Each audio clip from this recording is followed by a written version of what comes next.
Sara Maria Aldrete, born September 6, 1964, in Matamoros, Tamaulipas, Mexico, is a convicted multiple murderer known as La Madrina while living in Mexico. She attended high school in Brownsville, Texas, and gained resident alien status to enroll at Texas Southmost College. Her peers recognized her as a good student, standing at 6 feet 1, about 1.85 meters tall.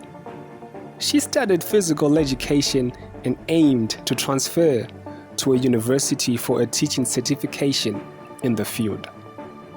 Aldrete was introduced to witchcraft and dark magic by Adolfo Constanzo, a Cuban-American fortune teller and cult leader.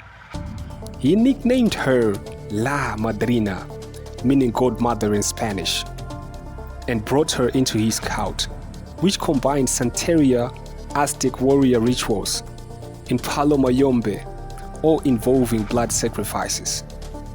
Constanzo murdered drug dealers using their body parts for sacrificial ceremonies held in an old warehouse near Matamoros, where body parts were boiled in a large pot called nganga. He appointed Aldrete as his second in command, instructing her to oversee the cult members while he smuggled marijuana into the US.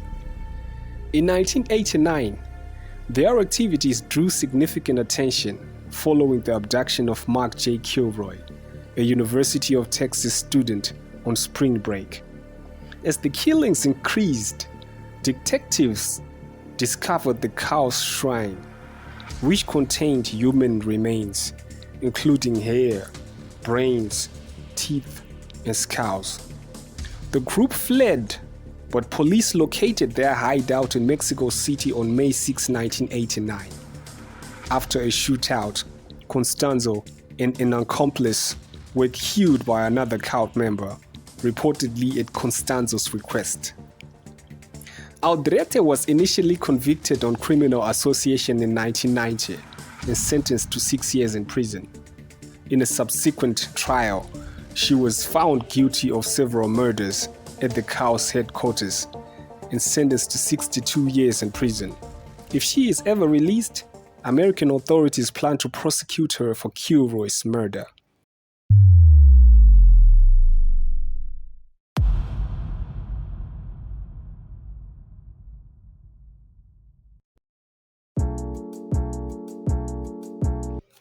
What's good, family? Silas here. Welcome to the Legal Mind, and today I have a story that is rather startling and will certainly leave you with chills down your spine. I do advise viewers' discretion when embarking on this story with me. But before we begin, just letting you know, I post criminal matters and strange stories that encompasses legal elements, and if that sounds like your kind of content, please consider pressing the subscribe button and hitting the bell notification as well, so that you will receive a notification whenever I post something new. Without much further ado, buckle up and let's take an extensive scrutiny of the story that we have at hand, and that is the story involving Sara Aldrete. Welcome to Mexico, also pronounced in Spanish as Mexico. It is a country in southern North America and is the third largest nation in Latin America, following Brazil and Argentina. Mexican society is marked by stark disparities in wealth, featuring a small middle-class position between a wealthy elite of landowners and investors and a large population of rural and urban poor. Mexico is a leading economic and political power in Latin America. It boasts a dynamic industrial base, extensive mineral resources, a diverse service sector, and the world's largest Spanish-speaking population, which is approximately 2.5 times greater than that of Spain or Colombia. Mexico shares its entire northern border with the United States and is bordered by the Pacific Ocean to the west and south, the Gulf of Mexico and the Caribbean Sea to the east, and Guatemala and Belize to the southeast. Distinct cultural regions have developed in Mexico due to variation in physical environment, ethnicity, and settlement histories. And only a few of these regions align precisely with the country's physiographic areas. Traditionally, Mexico has been divided between the Spanish Mestizo North and the Indian Mestizo South. This division roughly aligns with the pre-Columbian boundary that separated the highly developed indigenous civilizations in the Mesocentral and the South from the less agriculturally dependent groups in the North.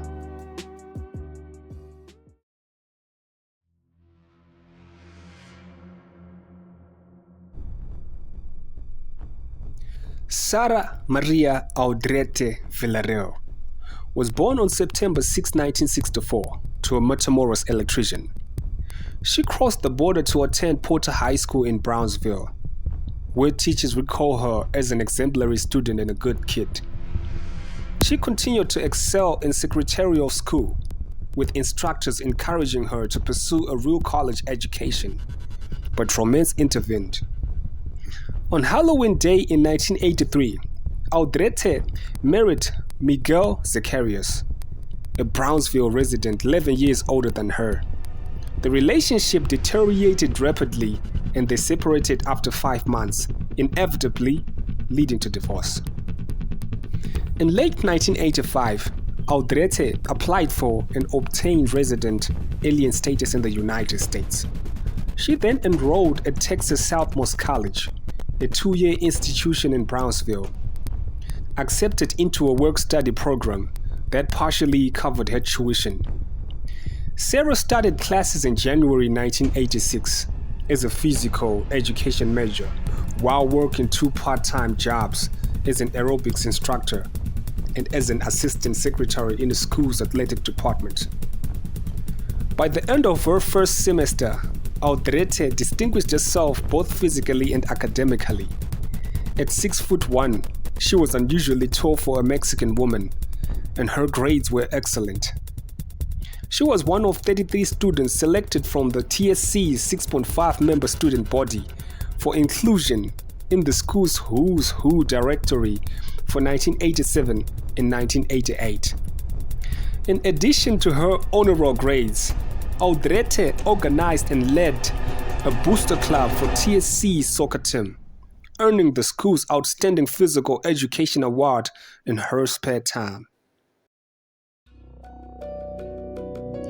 After her marriage ended, she moved back in with her parents in Matamoros, adding an outside stairway to her second-floor room for privacy.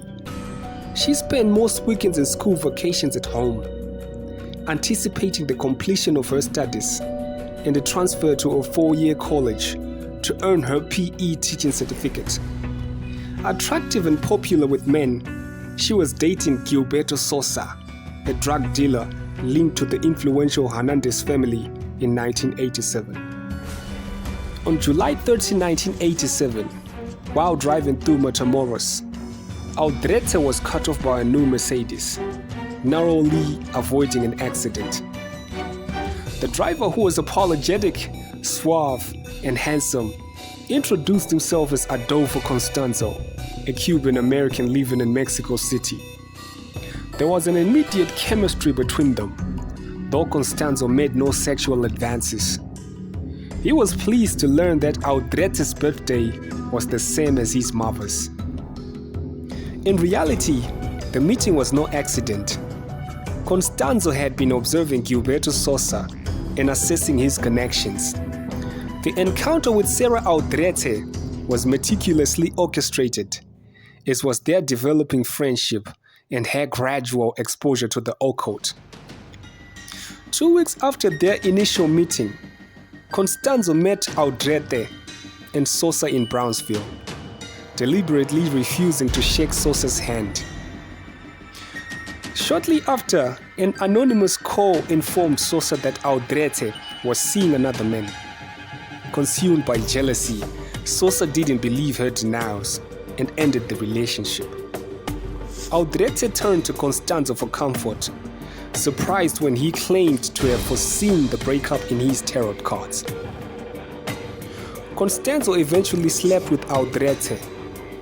but their sexual relationship was brief. He was open about his preference for men, and Aldrete reluctantly accepted it, already captivated by the religious aspects of their relationship. By the end of summer, Aldrete's classmates at TSC noticed a dramatic change in her. She had become an overnight expert on witchcraft and magic, eager to discuss the powers of darkness and light. In private, Constanzo called her La Madrina, the godmother of his growing cult. He explored her connections to the Hernandez clan, predicting that its leader Elio would soon seek her advice on the problem. When Elio did so in November 1987, Sara introduced the leader to El Padrino.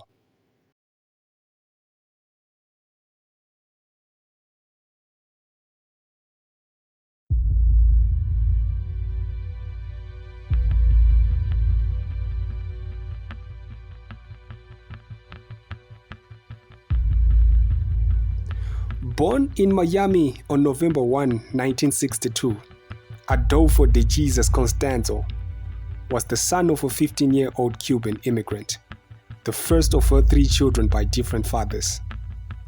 When he was 6 months old, his mother Delia Aurora Gonzalez del Valle had him blessed by a Haitian priest of Palo Mayombe, who declared him a chosen one, destined for great power. While still an infant, Adolfo and his mother moved to San Juan, Puerto Rico. Although he was baptized as a Catholic and briefly served as an altar boy, the family's true faith was closely guarded secret. Delia immersed herself in Palo Mayombe and passed the knowledge to her son, having him trained by practitioners in San Juan and nearby Haiti. In 1972, the family returned to Miami, where Adolfo began a full-time apprenticeship with the Haitian priest in Litu, Havana. Delia, meanwhile, was frequently in trouble with the law. Arrested 30 times for offenses ranging from trespassing to shoplifting, and convicted for check fraud, grand theft, and child neglect. Yet she always received probation, attributing her escapes to her mystical religion. She left a trail of vandalized, blood-stained rental homes in Miami, littered with sacrificial animal remains. Neighbors rumored that Delia was a witch, and those who crossed her often found headless goats and chickens on their doorsteps. Following his mother's path, Constanzo frequented Miami gay bars in his teens and engaged in petty crime. He was a poor student in all subjects except black magic, graduating near the bottom of his high school class and dropping out of junior college after one humiliating semester. Instead, he focused on learning witchcraft from his mentor, robbing graves to stock the priest's cauldron and spilling blood on voodoo dolls to curse enemies. Palo Mayombe, an amoral religion, makes no distinction between black and white magic, allowing practitioners to choose their own path. Drug dealers often relied on its principles for protection. But Constanzo's godfather advised against involvement in drugs, saying, "Let the non-believers kill themselves with drugs. We will profit from their foolishness." By 1976, Constanzo's mother claimed he had begun to display psychic abilities, accurately predicting future events.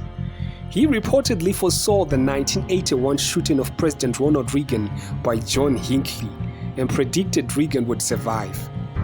Despite his clairvoyance, Constanzo could not predict his own troubles, including 2 shoplifting arrests in 1981, one involving the theft of a chainsaw.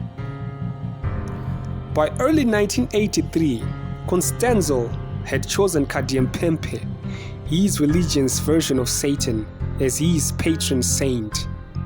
With his padrino's blessing, he devoted himself to worship of evil for profit. His final initiation included rituals carried by his mentor, who carved mystic symbols in his flesh. At the ceremony's climax, Constanzo declared, "My soul is dead, I have no God. The apprentices was now ready to lead.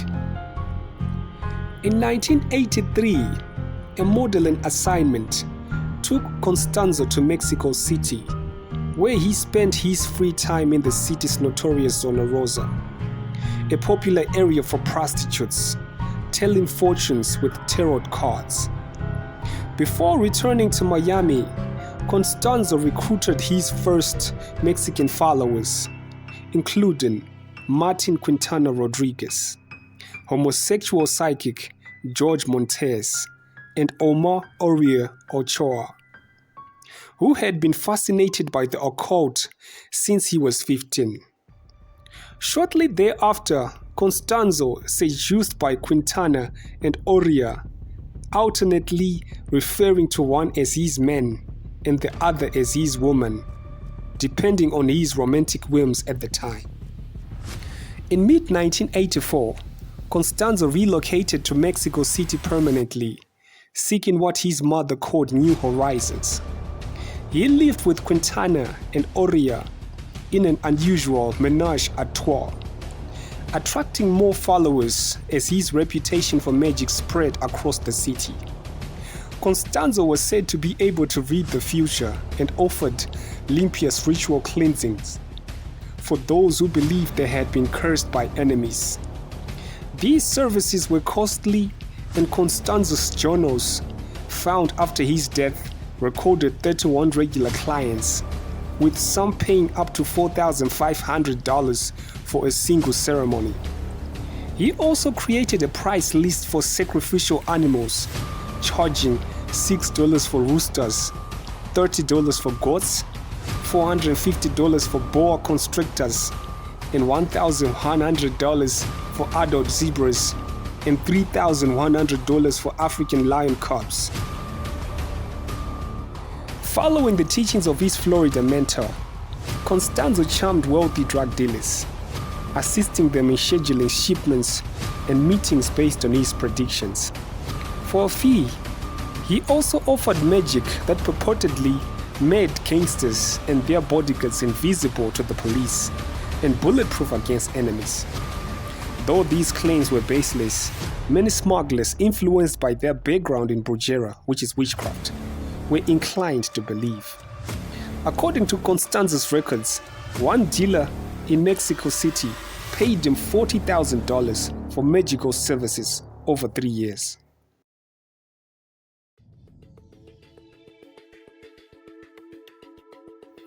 At these high rates, customers expected a spectacle, and Constanzo understood the danger of disappointing men armed with Uzis in their armored limousines. By mid-1985, he was well established, and along with 3 of his disciples, raided a Mexico City graveyard for human bones to initiate his own gruesome rituals.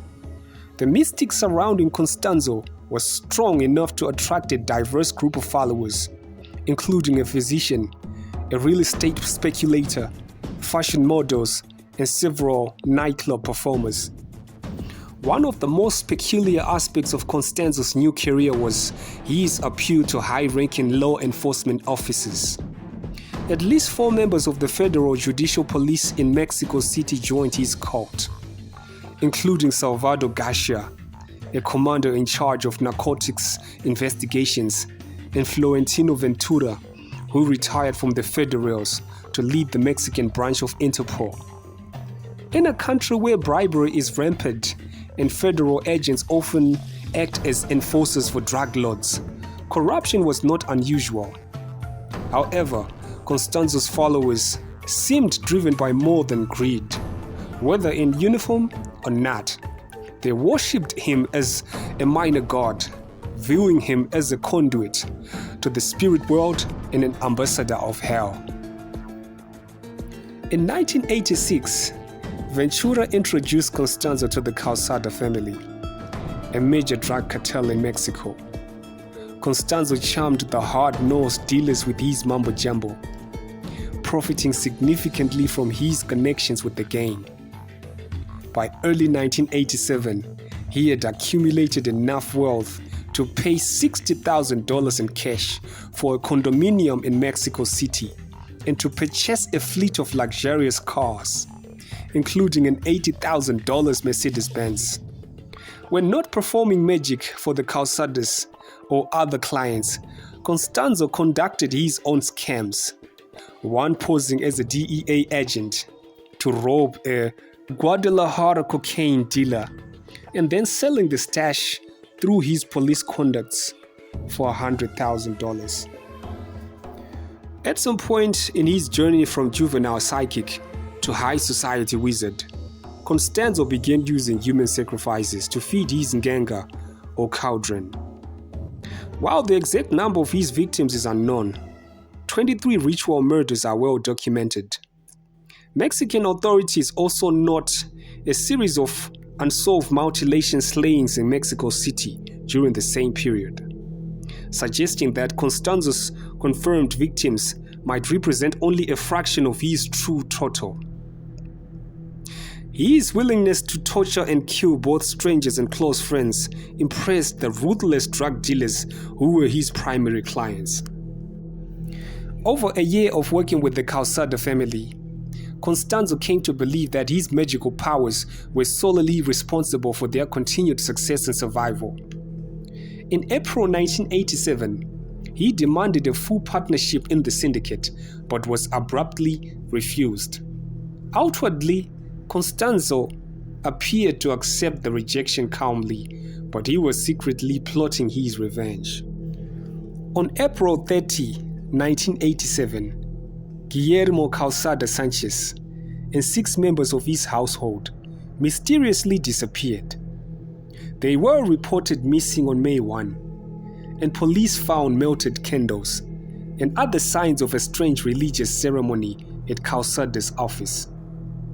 6 days later, officers began recovering mutilated remains from the Zumpango River. Over the course of a week, 7 bodies were found, all showing signs of brutal torture. Fingers, toes, and ears were removed. Hearts and genitals were excised. Part of the spine was ripped from the body, and 2 corpses were missing their brains. The missing body parts had been used to feed Constanzo's nkanga, enhancing his power for future endeavors. By July 1987, he had already identified his next targets. Since the 1930s in Matamoros, Mexico, just a short drive or walk across the Rio Grande River from Brownsville, Texas, has been a favored spot for vacationing college students. This typical border town offers everything that implies prostitution and sex shows, plentiful alcohol and drugs, and pervasive poverty and crime. Each spring, about 250,000 students flood into Brownsville and Matamoros, eager to unwind after finals and enjoy the extra thrill of partying abroad. In March 1989, those who came to celebrate were unaware that Matamoros had recorded 60 unsolved disappearances since New Year's Day. Even if they had known, most would not have been concerned. One person who was present that spring was Mark Kilroy, a pre-med junior from the University of Texas. His friends lost sight of him in Matamoros in the early hours of March 14, 1989, and reported his disappearance to the police the following day. Unlike the others who had vanished over the past 10 weeks, Kilroy was an Anglo with connections, including an uncle who worked for the U.S. Customs Service. His disappearance brought to mind the murder of Enrique Camarena 4 years earlier, which involved Mexico's notorious drug traffickers. The response was swift and intense, fueled by a $15,000 reward for information leading to Kilroy's safe return or the arrest of his kidnappers. American officials closely monitored the situation while Matamoros police interrogated 127 known criminals, often using clubs and carbonated water mixed with hot sauce sprayed into the suspect's nostrils, but it proved futile. Some of those detained for questioning were wanted criminals and remained in custody, but none of them had any information about Mark Kilroy. The mystery remained unsolved. Meanwhile, Mexican authorities were engaged in one of their routine anti-drug operations, setting up roadblocks randomly and conducting sweeps in border areas to catch unsuspecting smugglers. These efforts were aimed at sparing the wealthy drug lords and instead targeting their lower-ranking associates and careers. One such individual, well known in Matamoros, was Serafin Hernandez Garcia, a 20-year-old who served as the nephew and subordinate of local drug kingpin Elio Hernandez Rivera. On April 1, 1989, Serafin drove past a police checkpoint outside Matamoros, appearing to be unaware of the uniformed officers stationed along the highway. He continued driving without any apparent concern. They chased after him, but he seemed unfazed, leading them to a dilapidated ranch nearby. A brief search of the premises uncovered occult items and evidence of marijuana. 8 days later, authorities returned with reinforcements and apprehended Serafin Hernandez and another drug dealer, David Sena Valdez. Despite being in custody, both men appeared calm and defiant. They maintained that they couldn't be obtained or detained, claiming they were protected by a higher authority beyond human law. However, despite their claims, the two men remained incarcerated, while on the other hand, investigators questioned a ranch caretaker. The caretaker promptly revealed that other members of the Hernandez drug syndicate were frequent visitors to the property known as Rancho Santa Elena. Interestingly, one-time visitor included none other than Mark Kilroy, identified from a school photograph. While in custody, Serafin Hernandez openly confessed to his involvement in Kilroy's abduction and murder, which was just one of many similar crimes committed at Rancho Santa Elena over the past year or so. Hernandez revealed that these killings were human sacrifices conducted to ensure occult protection for various drug dealings. He described it as their religion, their voodoo. Hernandez pointed out the leader of their cult, referred to as El Padrino, or the Godfather, as Adolfo de Jesus Constanzo, a skilled practitioner of the African magic known as Palo Mayombe. According to Hernandez, Constanzo ordered the killings, while El Padrino tortured and sexually assaulted the victims before murdering them and using their organs in ritualistic ceremonies. Accompanied by Hernandez, the police revisited the ranch, where he promptly led them to the cold, secluded burial ground. Upon request, Hernandez used the shovel to unearth the first 12 bodies nearly arranged in a row. All the victims were male, some bearing close-range gunshot wounds, while others showed signs of being hacked to death with a machete. Among the corpses lay Mark Kilroy, his skull fractured, his brain missing. Upon entering a nearby shed, detectives stumbled upon the cow's cast iron kettle, known as the Nkanga, filled with blood, animal remains, and 28 sticks referred to as palos in Palo Mayombe, which Constanzo's followers claimed they used to communicate with spirits in the afterlife. Among the unsettling contents, including spiders and scorpions, they discovered Mark Kilroy's brain.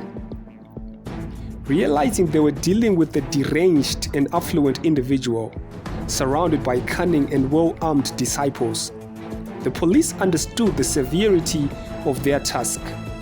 The only piece of the puzzle missing about Adolfo Constanzo was his whereabouts. Constanzo likely found himself taken aback by the public response to Mark Kilroy's disappearance in March 1989, suggesting that his psychic abilities may have failed him at that moment. The outcry was unprecedented, surpassing even the reaction of the Calzada family massacre. Many believe that those involved in drug trafficking were exempt from legal protection and deserved the violent ends they met.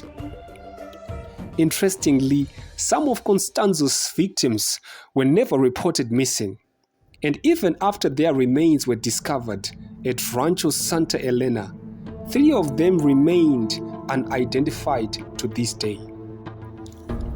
However, Mark Kilroy stood out from the rest. He hailed from a wealthy family with strong political ties. What made his case even more significant was his status as a foreign tourist, which threatened to escalate into an international incident. The local authorities were eager to resolve the matter swiftly to prevent further damage to their already tarnished reputation. Meanwhile, Constanzo had a pressing concern of his own. He still needed to transport 800 kilograms of marijuana across the border. To ensure the safe passage of the shipment, he orchestrated one final ritual sacrifice at the ranch, selecting Sara, Aldrete's former lover, as the unfortunate victim. Gilberto Sosa met a gruesome end on March 28, 1989, allowing the drug to be successfully transported by April 8. Despite Serafin Hernandez having led the police to the ranch a week prior, Constanzo's carriers collected $300,000 for the delivery, while he smugly credited his supposed magical abilities. The veil of mystical protection dissipated on the following day. On May 9, 4 members of the Hernandez family were apprehended before they could deliver Constanzo the proceeds from his recent significant transaction. Subsequently, the ranch began to divulge its concealed horrors on April the 11th, as the mutilated remains of 15 victims were gradually unearthed over the subsequent 6 days. Aside from the initial 12 found in the cemetery, 3 additional bodies were discovered in a nearby orchard. Constanzo fled, accompanied by Sara Aldrete, as well as his male companions Martin Quintana and Omar Orea, along with Hernandez family enforcer known as Alvaro de Leon Valdez, referred to as El Dabi among acquaintances. Although Miami seemed a tempting refuge, informants alerted the DEA that Constanzo might seek solace with his family, and the intense scrutiny in Florida persuaded him to remain in Mexico City, moving between the residence of various followers. The revelations in Matamoros were tailor-made for sensationalist television, particularly in 1989. Geraldo Rivera dedicated a prime-time special to the case, while television reporters from the United States, Europe, and even Japan descended upon the scene. Constanzo was reportedly spotted as far north as Chicago, with rumors suggesting his collaborations with the Windy City Mafia. Sara Aldrete was rumored to be lurking near schools across the Rio Grande Valley, with word-of-mouth accounts alleging her threats to abduct and harm 10 Anglo children for each of her followers incarcerated in Mexico. In Parr, Texas, an alternative church was set ablaze by unidentified assailants after rumors circulated that its members were witches under Constanzo's influence. Despite relentless efforts, law enforcement officials searched the border fruitlessly for El Padrino and his group. Their frustration was only slightly tempered by the arrest of gang leader Serafin Hernandez Rivera in Houston on April 17. Although weapons and money were confiscated during the search of his hideout, no evidence of occult practices was uncovered. Meanwhile, Constanzo and his inner circle had vanished without a trace, as if by a supernatural spell. On April 18, 1989, Constanzo interpreted betrayal in his tarot cards, convinced that informants had betrayed Serafin Sr. This suspicion led him to regard his companions with increased distrust. He kept an Uzi nearby at all times and slept only briefly, if at all.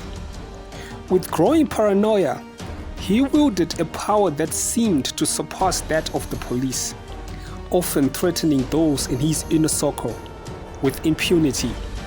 "They cannot kill you," he would assert, "but I can." On April 22, the ranch experienced a nocturnal attack by arsonists, resulting in the complete destruction of Constanzo's blood-stained ritual shed.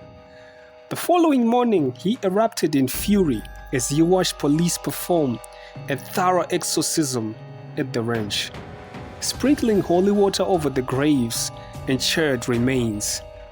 Constanzo, consumed by rage, rampaged through the cramped apartment he shared with Aldrete and the others, smashing objects and overturning furniture seemingly possessed by a dark force. On April 24, police apprehended cult member George Montez, raiding his residence just 3 blocks away from where the Calzada family met their tragic end in 1986. Like his predecessors, Montez divulged all he knew about the cult, implicating Constanzo as the mastermind and primary perpetrator behind a series of gruesome murders. 3 days later, Constanzo and his remaining 4 cohorts settled into their final hideout, an apartment building on Rio Sena in Mexico City.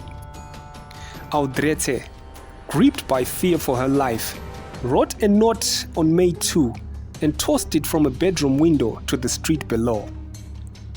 The message pleaded for someone to contact the judicial police and inform them of the presence of those they were searching for in the building, emphasizing the hostage situation. She implored this action, fearing for the girl's life. However, the passerby who discovered the note dismissed it as a tasteless joke and kept it to himself. Meanwhile, upstairs in the crowded apartment, Constanzo was devising plans to escape Mexico with his most loyal followers, envisioning a fresh start elsewhere. "They will never take me," he reassured his disciples. The carefully laid plans fell apart on May 6, 1989, as police descended upon Rio Sena, conducting a thorough search of the area and questioning residents.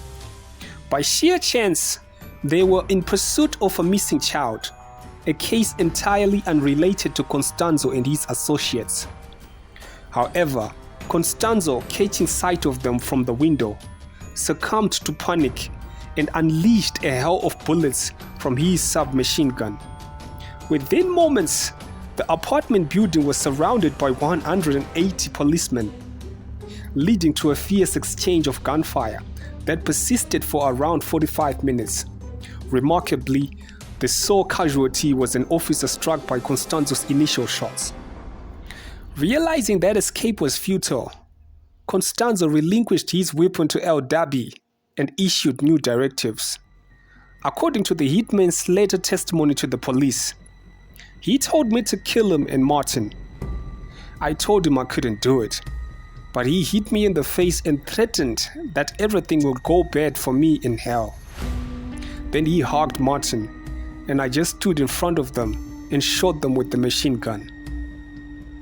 When police stormed the apartment, Constanzo and Quintana were discovered dead, their bodies slammed together in a closet. Constanzo was dressed in shorts, almost as if prepared for a day at the beach. The remaining trio, Aldrete, Oria, and Sara Aldrete, were swiftly apprehended and taken into custody. While in custody, Aldrete confessed to shooting Constanzo, but chillingly remarked to the police, "The Godfather will not be dead for long." Mexican authorities were more focused on ensuring the surviving cult members faced charges than worrying about Constanzo's alleged resurrection.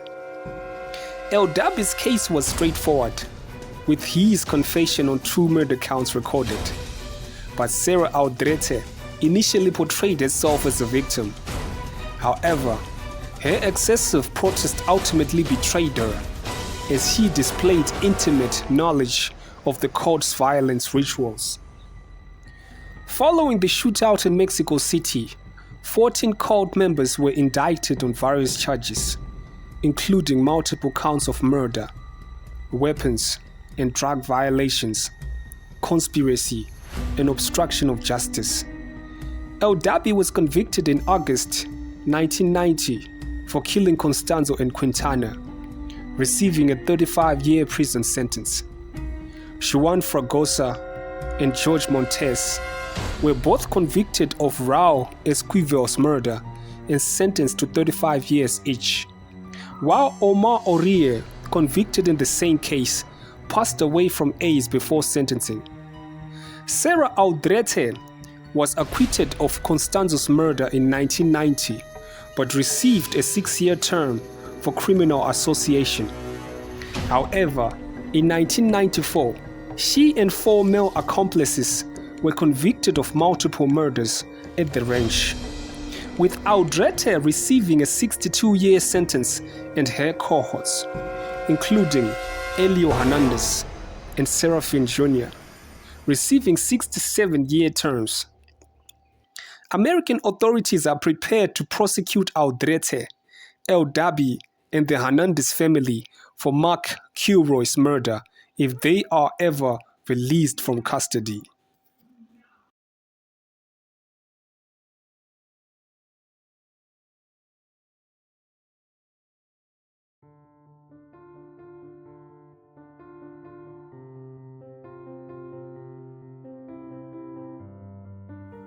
Yet, the question remains, is their evil truly vanished?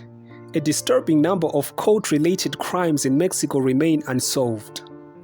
From her prison cell, Sara Aldrete remarked to reporters, "I don't think the religion will end with us, because it has many followers. They have discovered a temple in Monterrey that has no connection to us. It will persist." In 1987 to 1989, Mexico City police documented 74 unsolved ritual murders, including 14 involving infants.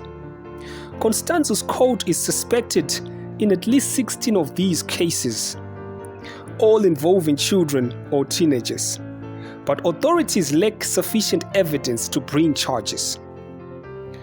Regarding these cases, prosecutor Guillermo Ibarra stated to reporters, "We would like to say, yes, Constanzo committed them all, in voida.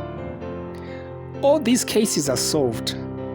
The reality is, we believe he was responsible for some of them, though we'll never prove it now. But he didn't commit all of those murders, which means someone else did, someone who's still out there." Ladies and gentlemen, let me take this opportunity to thank you so much if you made it this far in watching this video. If you haven't subscribed yet, please do hit the subscribe button so that you'll be notified of more videos that are to come in the near future. My deepest condolences to the family that lost their loved ones, and I'm glad that justice was saved in this particular story. Peace and love.